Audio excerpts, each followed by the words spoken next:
Back for another episode of After the Trumping.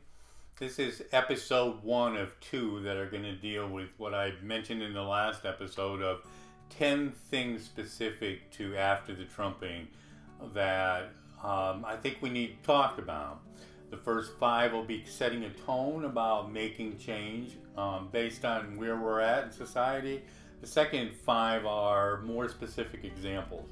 If you remember in the last video, I said I showed you the Washington Post where it had 10 or 12 different ideas for ways that we could improve for the future. Well, this is the beginning of 10 that are related to After the Trumping. The first 5, as I say, set the tone.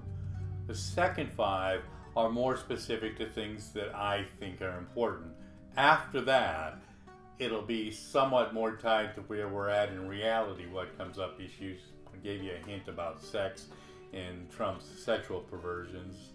Clinton did his thing about sex in office, and I always thought it was a great opportunity for a president of the United States to educate the culture about sex. Well, we're going to have some of that too, because it's quite clear that Trump has an issue around sexuality, and thus America should learn from it. So that might be another one of the issues that we deal with after we deal with these first 10 points. So here was the bigger graphic that I showed you with all 10 points on. Now we're going to magically cut it in half and deal with the first 5 of them. So you'll see it a bit on the screen, but I'm going to talk through briefly the first 5 things, and forgive the notes, but I need to read them a little bit in order to make sure that the stuff we put up for you is clear too and understandable. Though you'll be able to find on my website, there's a Trump Tales blog that I post some of this stuff on. You'll be able to go there too, trumptalesblog.wordpress,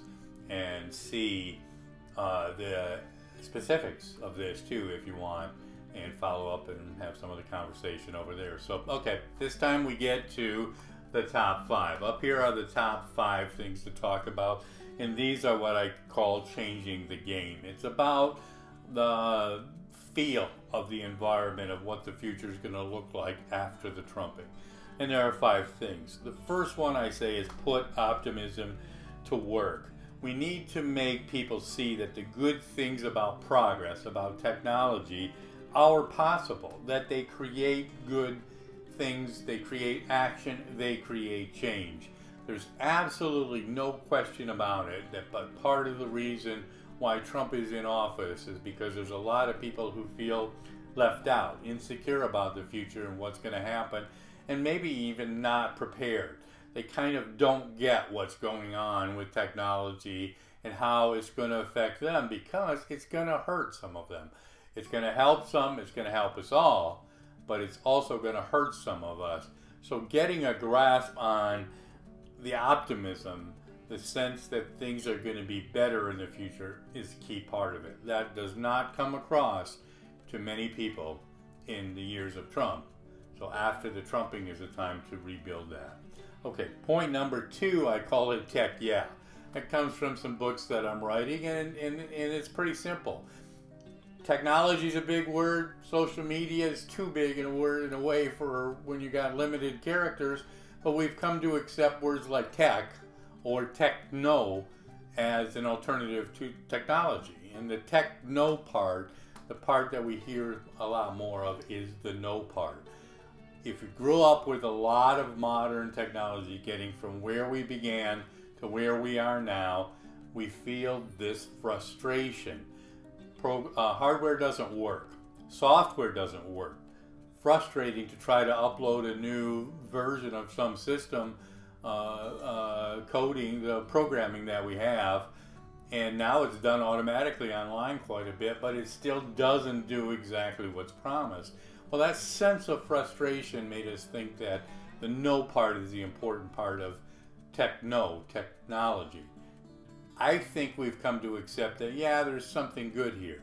So tech yeah is this sense that technology is doing good things for us, but that we can also make it work better, that we can work together and make that technology do the things that we want it to do. Point number 3 is the cyber justice militia, I call it. We need a force of people. We need a group of people, lots of people, who believe that message, who believe that we don't have to do just exactly what the technology companies, the programming software companies, whatever, want to do with their system, and use it the way they want us to use it. Use their programs the way they want us to use it. Facebook, Twitter, Instagram, all these things have evolved over the years, becoming more like the users want to use them. Well, that could be a cyber force of good that does great things for the culture and for the community if we train it to be. Right now, we're letting the CIA or Homeland Security or whoever's else for military or police reasons or whatever be a lot in control of that. That's not a good thing, because they'll decide the game the way they want to. The same way businesses are going to want to make profit off of you by deciding how the game is played, how their game is played. Well, let's change it. Let's make us the cyber force, the cyber militia that takes back that weapon and makes it into something that's good that we all like. Point number 4 is what I call rights of participation. Everybody worries about rights of privacy. Well, privacy is pretty well gone when you're participating in a culture like a virtual universe where everybody watches and sees what everybody's doing and reacts to it. It sees a bit about what's going on in the background, and people, the companies that do it, that take the information, take the data, they use it and they shape it the way they want it done. I don't think we need rights of privacy now as much as we need rights of participation.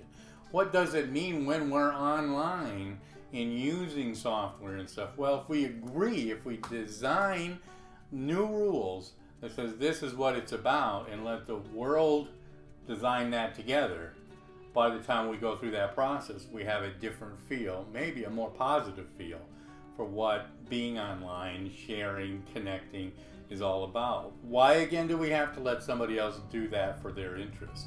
After the Trumping is going to be a great time to decide we're in control of this, and the rights of participation, number 4 on here, is a step in that direction. And the final thing is about money.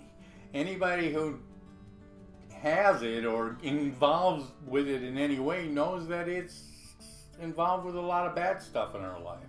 Well, what has been happening in recent years is a changing of the concept of money, something called impact investing, and the belief that we can have both a social purpose and solid, fair profits when people do business. If we create a new money, a new system of money using bitcoins or electronic currency, which is all part of this change, why don't we make the money better? Why don't we make it so money isn't perceived as a bad thing for those who have less of it than those who have too much?